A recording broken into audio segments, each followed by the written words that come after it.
Hey there, have you ever wondered why the United States is the world's superpower?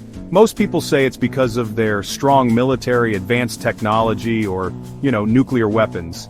And yeah, those things are definitely a big deal.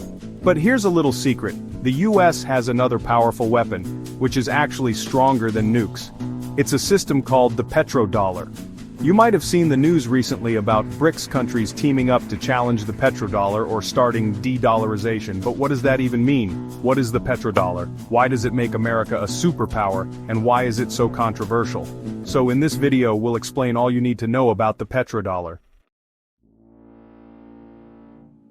The petrodollar is basically a system where oil is sold exclusively in US dollars worldwide. Every country that wants to buy oil has to first get US dollars, then use those dollars to pay for the oil. It doesn't matter if you're buying oil from Saudi Arabia, Iraq, or Nigeria, you need American dollars. This creates massive demand for US dollars around the world. Countries have to keep huge reserves of dollars just to buy energy. Companies need dollars for oil transactions. Even if two countries really don't like America, they still need US currency to trade oil with each other. The petrodollar system has two main parts. First, oil-producing countries agree to sell their oil only in dollars. Second, these same countries take the dollars they earn and invest them back into US government bonds and American assets. This creates a cycle where oil money flows back to America. Think about it this way. Oil is the most traded commodity on Earth. Almost every country needs it for transportation, electricity, and manufacturing. By controlling the currency that oil is traded in, America essentially controls global energy trade.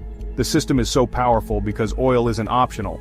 Countries can't just decide to stop buying energy, they need it to keep their economies running. So, they're forced to participate in the dollar system whether they like it or not. The petrodollar system started in the 1970s, but the story actually begins earlier. After World War II, the US dollar became the world's reserve currency through the Bretton Woods Agreement. Countries could exchange their dollars for gold at a fixed rate of $35 per ounce. But by the 1970s, America was printing too many dollars to pay for the Vietnam War and domestic spending. Other countries started demanding gold for their dollars, and the US was running out of gold reserves. In 1971, President Nixon ended the gold standard completely. This created a crisis. Without gold backing, why would countries keep using dollars? The dollar's value started falling, and America needed a new way to make the world want dollars. The solution came after the 1973 oil crisis. The US made a secret deal with Saudi Arabia, the world's biggest oil producer. America would provide military protection and weapons to Saudi Arabia. In return, the Saudis would sell their oil only in dollars and invest their oil profits in US Treasury bonds. By 1975, all major oil-producing countries had agreed to similar arrangements. The Organization of Petroleum Exporting Countries, or OPEC, officially adopted the dollar-only policy. This was genius for America. Countries still needed dollars, but now it was for oil instead of gold.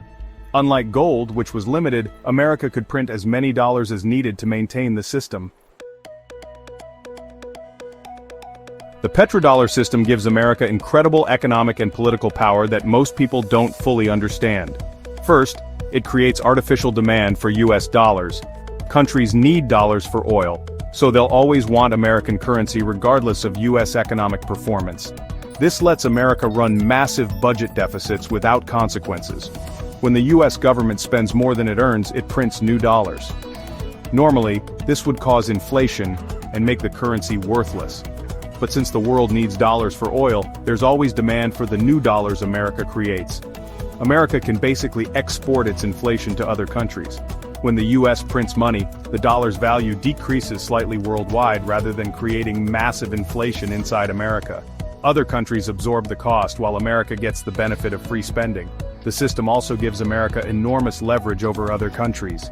Any nation that challenges US interests can be cut off from the dollar-based financial system. This is more effective than military threats because it can destroy a country's economy overnight. Oil-producing countries earn dollars and invest them back into US government bonds, effectively lending money to America at low interest rates. This helps finance US government spending and keeps American interest rates low. The petrodollar also makes US financial markets the center of global finance. Since everyone needs dollars, major international transactions happen through American banks and financial institutions. This gives the U.S. visibility and control over global money flows. Many countries see the petrodollar as an unfair system that gives America too much power over the global economy. They argue it's essentially economic colonialism. America controls everyone else's access to energy through currency manipulation. The system forces countries to subsidize American government spending. When nations buy U.S. Treasury bonds with their oil dollars, they're essentially lending money to America at low interest rates. Meanwhile, their own people might be struggling with poverty or lack of infrastructure. Developing countries are particularly hurt by this arrangement. They have to earn or buy expensive U.S. dollars just to purchase basic energy needs. This makes oil more expensive for them and drains their foreign currency reserves. Countries that try to escape the petrodollar system often face severe consequences. Iraq's Saddam Hussein announced plans to sell oil in euros instead of dollars, shortly before the 2003 U.S. invasion. Libya's Gaddafi proposed creating an African gold-backed currency before NATO intervened in 2011. Iran has been trying to sell oil in other currencies and faces massive U.S. sanctions. The system also enables American foreign policy overreach.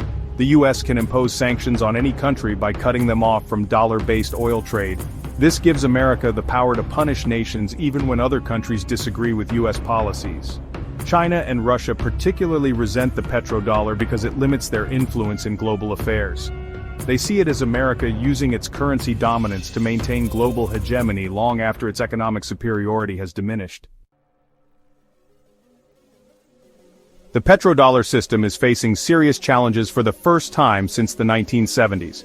China, now the world's largest oil importer, has been pushing for oil trade in yuan. They've convinced some suppliers like Russia and Iran to accept Chinese currency for oil sales. Russia's invasion of Ukraine accelerated de-dollarization efforts.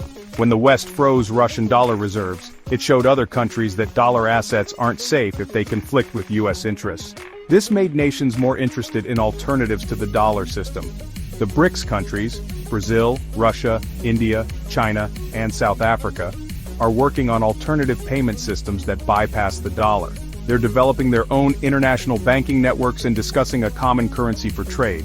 Saudi Arabia, the cornerstone of the petrodollar system, has been diversifying its relationships. They've started accepting Chinese yuan for some oil sales and are building stronger ties with Russia and Iran. This breaks the exclusive dollar arrangement that has lasted 50 years. Cryptocurrency and digital currencies also threaten the petrodollar.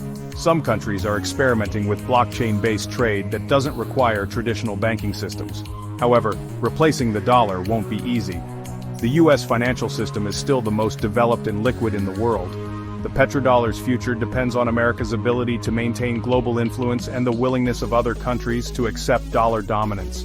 As America's economic share of global GDP shrinks and other powers rise, the system will likely face increasing pressure. The petrodollar system has been America's secret weapon for maintaining global dominance since the 1970s. By controlling the currency that oil is traded in, the U.S. gained power that goes far beyond military might or economic size. This system allowed America to run budget deficits, export inflation, and sanction rivals with unprecedented effectiveness. It's been more powerful than nuclear weapons because it's used every day in global commerce, not just threatened during crises. But the petrodollar's dominance isn't permanent.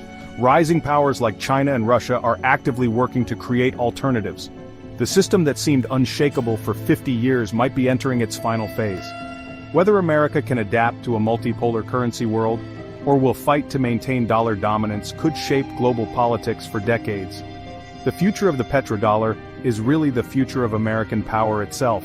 Understanding these systems helps you make sense of international news and economic policies that might seem random, but are actually connected to this fundamental struggle over currency dominance. If you want to learn more about global economics and the hidden systems that shape our world, make sure to subscribe to the channel. There are plenty more fascinating topics about how money and power really work behind the scenes. Subscribe reminder. Hit that subscribe button and the notification bell, because understanding the real drivers of global power helps you see through the headlines to what's actually happening in the world.